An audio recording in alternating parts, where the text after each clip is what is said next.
Hello everyone, my name's Cliff and welcome back to my channel. This is Cliff's Dark Gems, and if you're new here, welcome for the first time. And tonight, it's my October pile of possibilities, so stay tuned.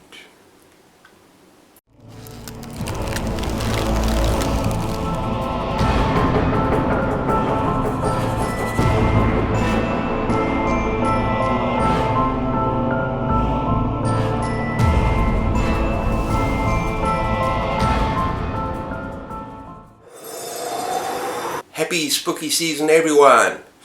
I've got an excellent selection of books lined up. I've got a group read, a Fright Club pick for the month. Yeah, I've got plenty of horror, I've got a couple of buddy reads, and other surprises thrown in there as well. So stay tuned for that. And yeah, I've actually got 14 books here, which might seem a little bit over ambitious. But considering the month I've had in September, you're going to learn about that in my wrap up. It's actually doable, and yeah, but it's called a pile of possibilities, so let's see how we go. Okay, we're going to start off with our Fright Club pick.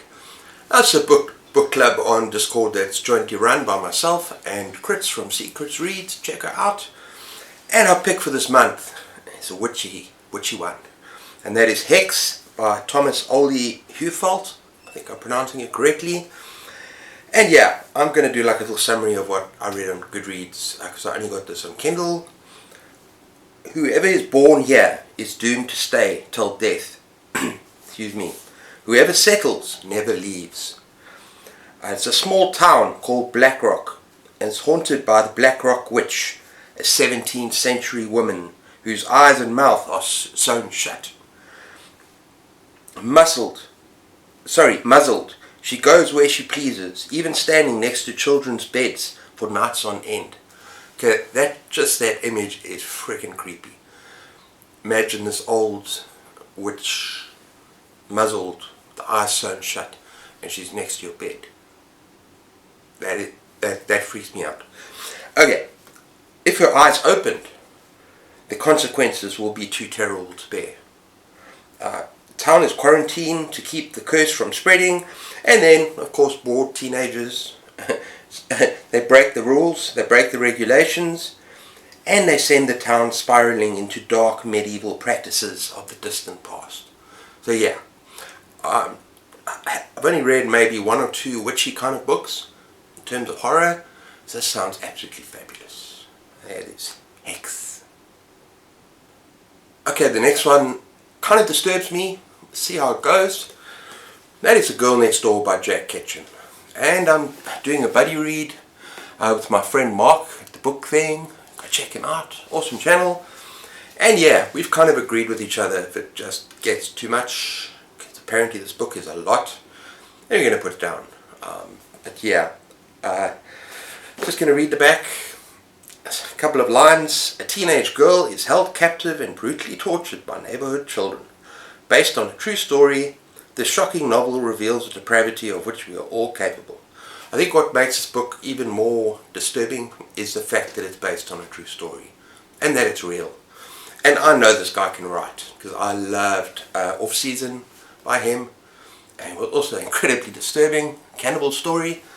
But yeah, I'm going into this with a little bit of caution, and yeah, if I feel that it's bad for my mental health, my well-being, then I might just put it down. So yeah, and if anyone else wants to buddy read it, maybe with the two of us, let me know down below. Maybe, yeah, it's just also the idea of reading it with someone, maybe it just makes it a bit more comforting. You can talk about it and talk about how we feel as we're reading. But yeah, that's Girl Next Door. My second buddy read is going to be with Nikhil from Esteem. Go check out his channel. And yeah, we're going to continue with the Matthew Corbett series by Robert McCammon. It's fast becoming one of my favorite series of all time. And yeah, this is the Freedom of the Mask, and I think it's part 6. It's part 6 in the series. And I'm a little bit upset, people, because I got a kind of physical copy of the rest of part 1 to part 5, and they wouldn't deliver to South Africa, so I had to get this on Kindle, which annoys the hell out of me, because yeah, I'm loving the series, people. And Matthew Matthew Corbett.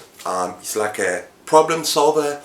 He's almost becoming like a kind of James Bond of the kind of 19th century, or whatever, 17th century, I think. I can't remember which century it is. But yeah, he's just such a compelling character, and in every single novel you see how he grows and he learns more about himself, and he gets put in some seriously messed up situations. There are a lot of horror. It's historical fiction, but it's horror, and I'm loving it, people. So yeah, I'm dying to pick up Freedom of the Mask and see how that goes. Okay, and I need your help again, people. I'm going to have to put this to the vote, because I've got 2 Ronald Mulvey books here, and I really enjoyed one of his books, so I'm planning on reading either Small Town Horror by Ronald Mulvey or Black Mouth by Ronald Mulvey. And now I know both of these deal with kind of something that happened in the past to these kids, the past trauma. And so let me just very briefly talk about each one.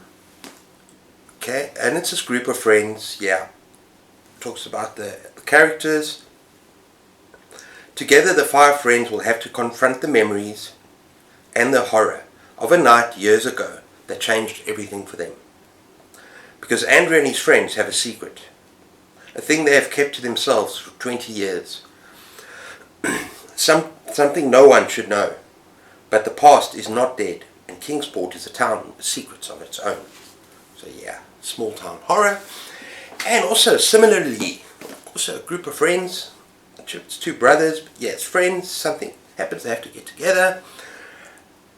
Nor can they deny the memories of that summer so long ago, the strange magic taught to them by an even stranger man, and the terrible act that followed them all into adulthood. In the light of new danger, they must confront their past by facing their futures and hunting down a man who may very well be a monster. Okay, yeah. And I've heard this has got serious It vibes, so interesting to see. Yeah, hunting down a monster. It's kind of maybe a bit of coming of age in both. But he writes small town well. I know that from the previous book that I read by him. Actually, I think there was maybe more of an apocalyptic one. Can't remember what it's called, but I had a good time with it. So yeah, let me know down below.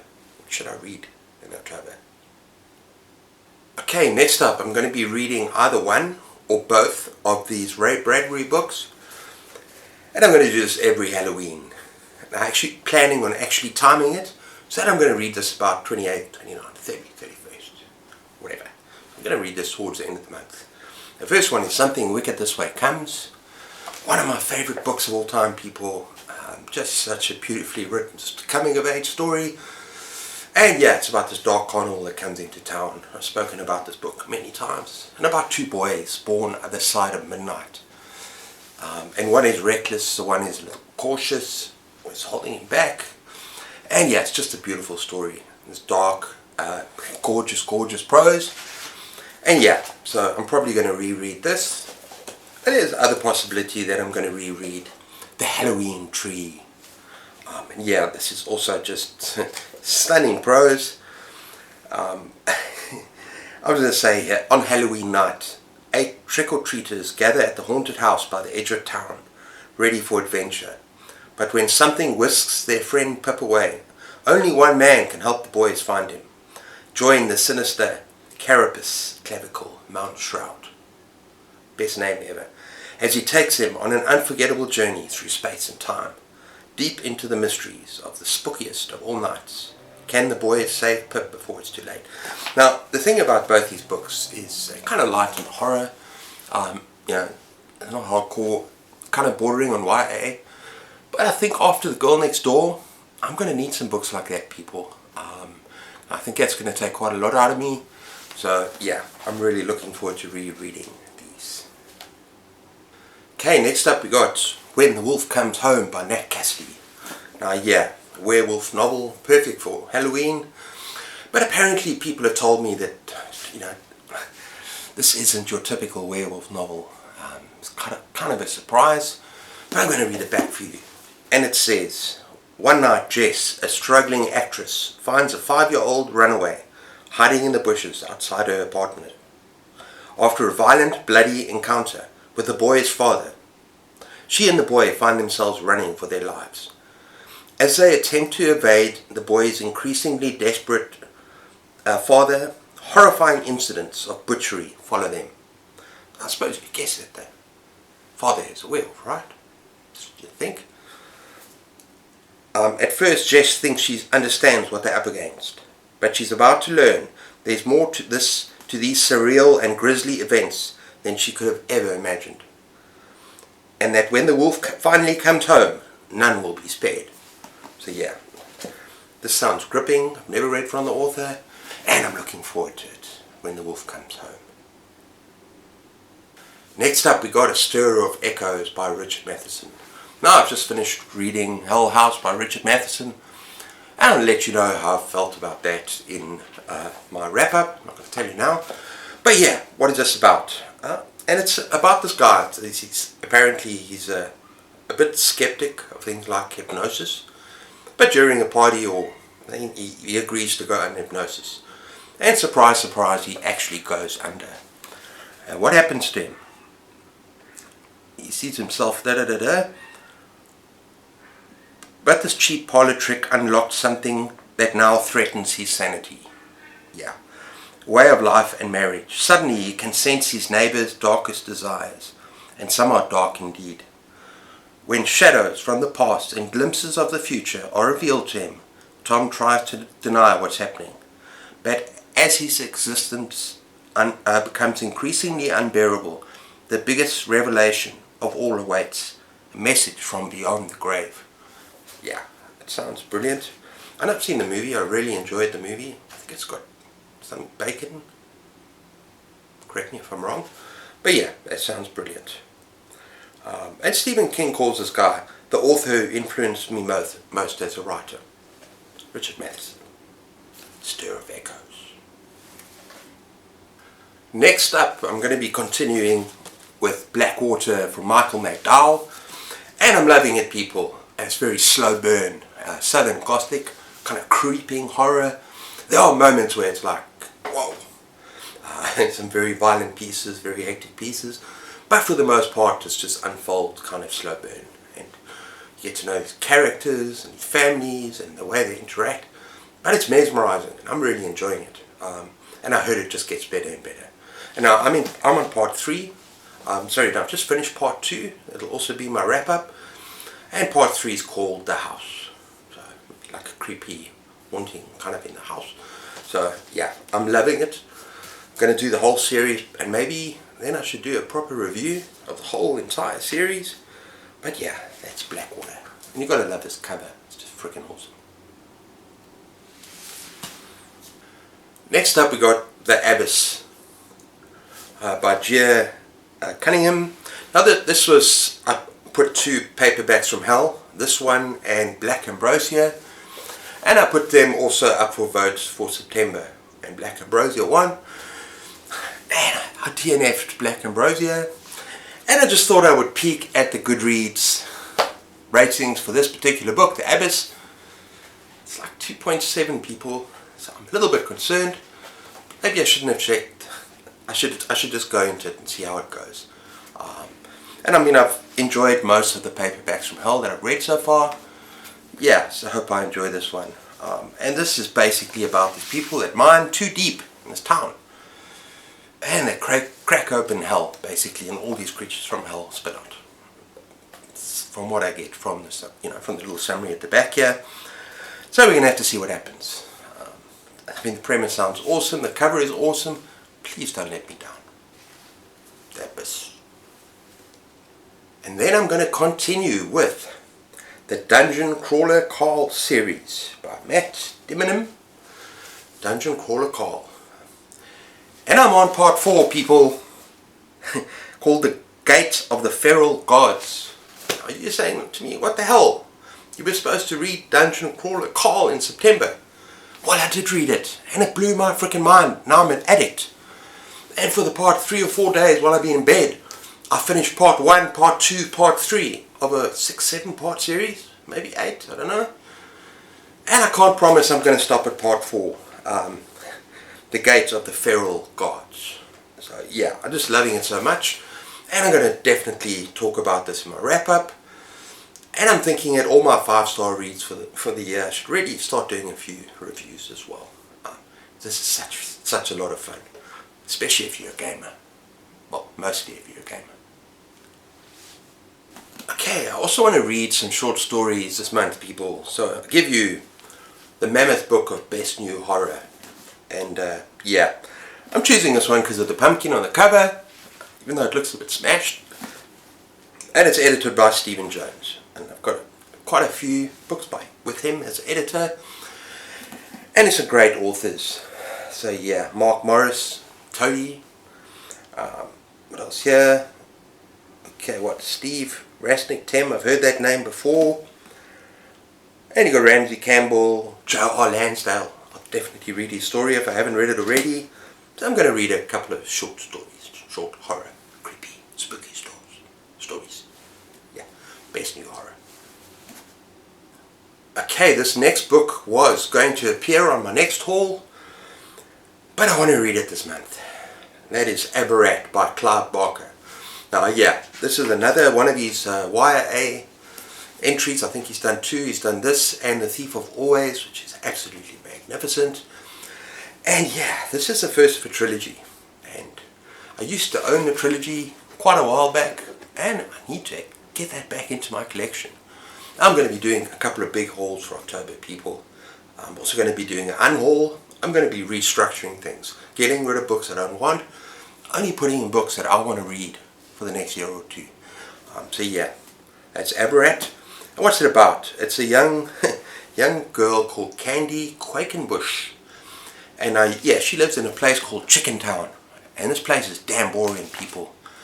And she wants to leave. And she does. She gets kind of swept away by this wave into this world called the Aberrat. Now this world is it's islands. And there's 13 of them. There's one extra, I'll tell you now. Okay, each island is a time of the day. So 12 a.m. to 12 p.m. And the island and the inhabitants of that island reflect. It's afternoon. Midnight, you're going to get midnight people. Scary. And yeah, the guy that is in control of midnight. And he's kind of vicious guy. I said this is YA, but this is kind of scary, people. And his name is Christopher Carrion. I believe it's him, but he wears that kind of thing of people's nightmares around his neck. So this book gets quite scary. It is Clive Barker, right? And yeah, I absolutely love this. I'd love to get the illustrated version, but yeah, that would have been a bit expensive. But I'll put some of the illustrations up there, perhaps. But I'm going to be talking about the series quite soon, hopefully. That's a book I'm looking forward to reread. Aberrat. And finally, and yeah, if not this month, I'm definitely going to do it in November. I'm going to continue with Dragonlance Legends. I finished the Dragonlance, it wasn't Legends, what was it? Chronicles, I think it was. And yeah, this is actually a lot better. From if my memory recalls, the writing gets a lot better, and it focuses on these 2 characters. This big kind of a warrior dude and his brother. They're twin brothers, but it doesn't seem like they're twins. And this other dude, Raceland, and he's a magician. He's a strange, kind of awesome character. And in battle, normally they fight side by side. Magic and sword side by side, brothers side by side. Now, this is a fantastic trilogy. And yeah, I told you, just dragons, people, magic, elves, warriors, magic, just so much cool stuff. And so yeah, I'm going to continue with this, and that is Dragonlance Legends. So cool. Okay everyone, so that's my entire list of books that I feel like reading for October. Let me know what you think of them. Have you read any of them? Have a conversation with me down in the space below. And yeah, I hope you're all doing well. I hope you have a fantastic spooky season. And take care of yourselves. And until next time, keep those pages turning. And cheers.